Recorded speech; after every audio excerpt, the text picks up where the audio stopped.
Thank you, Emanuele, for this nice introduction. And my name is Jelena Simeunović. I will be today presenting spatio-temporal graph neural networks for multi-site PV power forecasting. I am a PhD student at CSCM, and this is joint work with some of my colleagues, whose names you see here, and supervisors. So, first of all, the outline of today's talk. I will make a short introduction. You will hear probably some information that you already heard in previous talks, why PV power forecasting is so important, and you will hear why we want to use graph signal processing perspective in order to find accurate PV power forecast. Then I will talk in a little bit more detail about models we have used and show comparison with state-of-the-art in the results part, and at the end I will make a short conclusion. So, first question, why am I here in front of you today?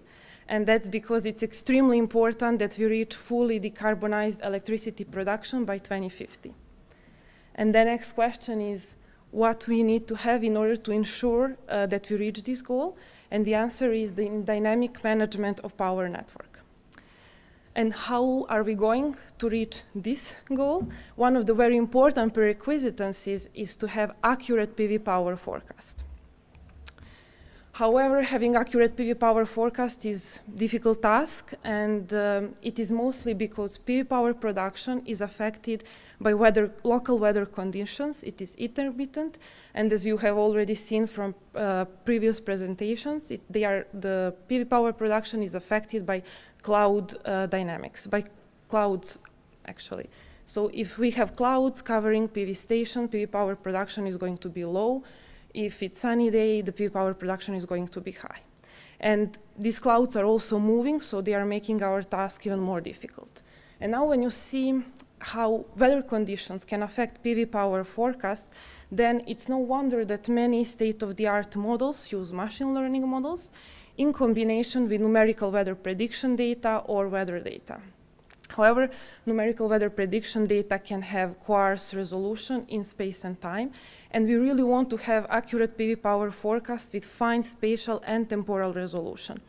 On the other hand, obtaining weather data can be quite costly.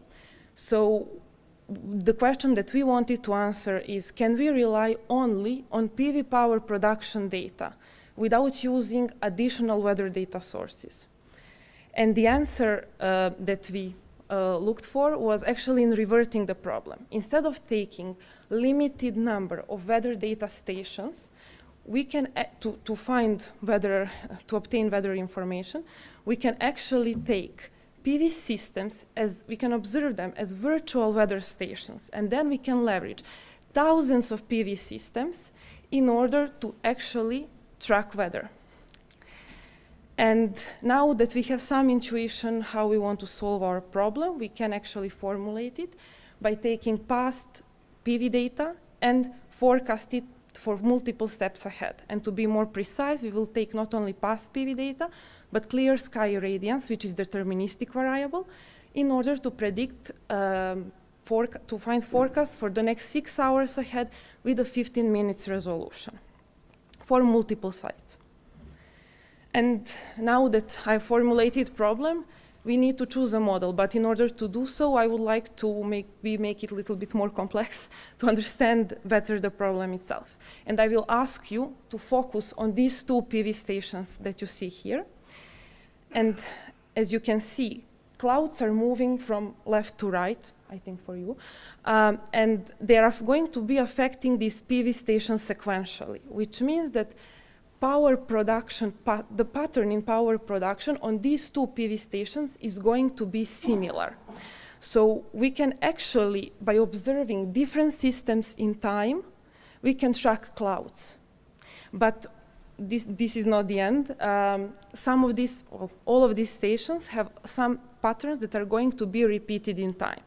And then the question that is appearing is, how can we model these dynamically changing spatio-temporal patterns? How can we model these complex correlations? And the answer we found in graph signal processing, in leveraging graph signal processing perspective. Because by using graph structure, we can actually capture patterns that are repeating at different stations at different times. And how are we going to do that? If we model PV stations as dots or nodes in the graph, then PV power production data can be modeled as signal on top of these nodes. And then this complex spatio-temporal correlations that we want to find can be modeled using the edges on the graph.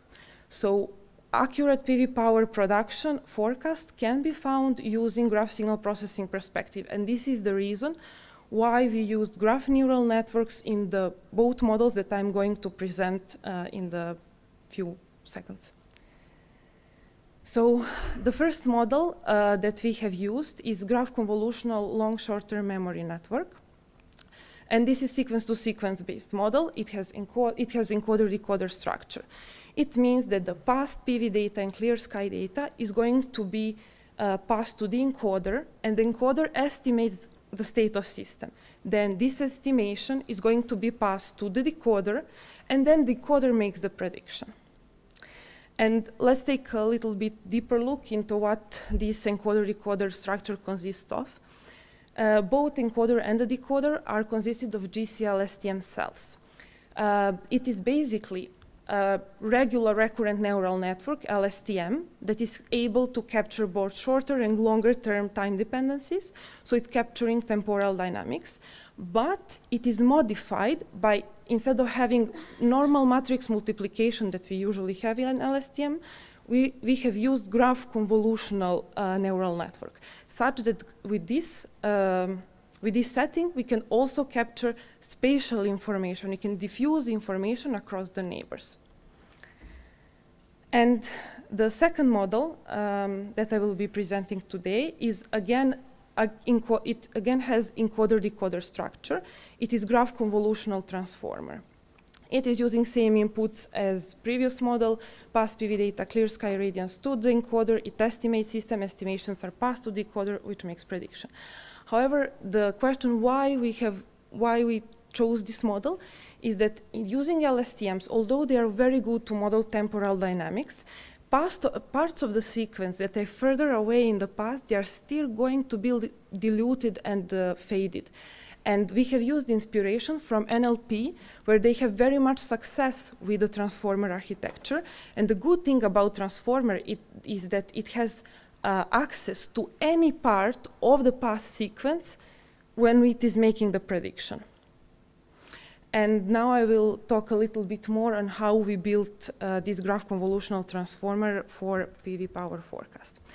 So the first block used is just a simple 1D convolution that we use to extract time variations. Then the second change compared to the regular transformer from NLP tasks is graph convolution, when again, once more, idea of graph convolution was to extract spatial information.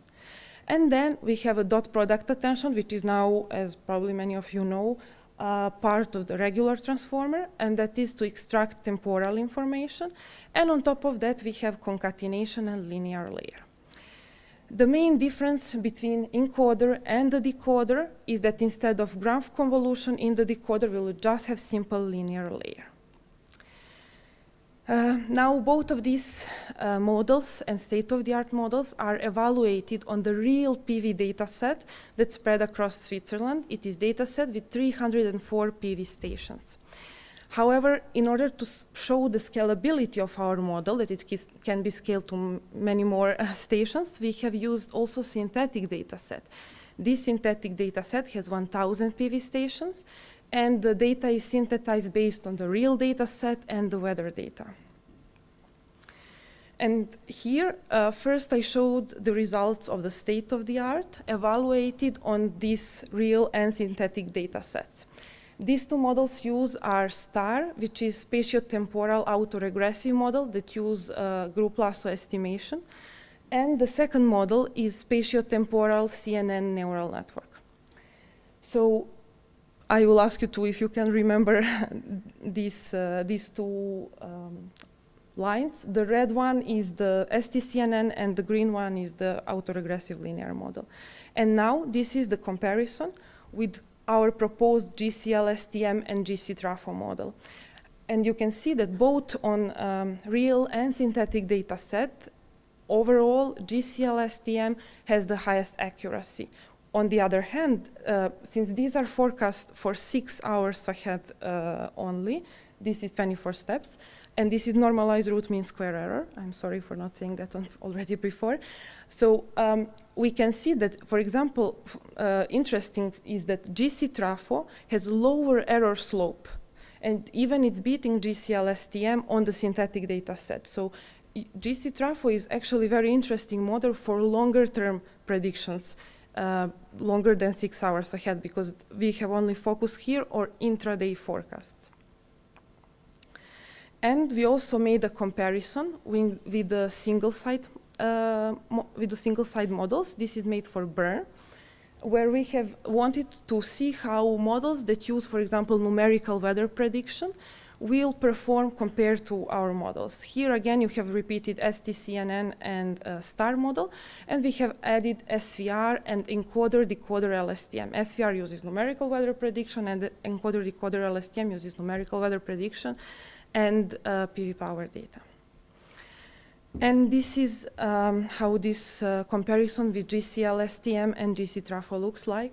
You can see that overall, GCL-STM outperforms other models. However, in the last 2 hours of the forecast, encoder-decoder LSTM is outperforming all other models, and the reason lies in the fact that it uses numerical weather prediction, which is known to help achieve accurate prediction for 6 hours and to 1 day ahead forecast. And yes, SVR is chosen because in this paper here it's shown that it outperforms several state-of-the-art models. And to conclude, GCL-STM has higher accuracy compared to the state-of-the-art, whereas GC-Trafo is actually promising model for longer-term forecasts. And on the single data set, we saw again that GCL-STM has higher accuracy compared to numerical weather prediction-based models, at least in the first 4 hours of prediction. And I would take this opportunity, since I was a little bit faster than expected, to thank organizers for inviting me, organizing this talk, and thank all of you for coming here today. Thank you.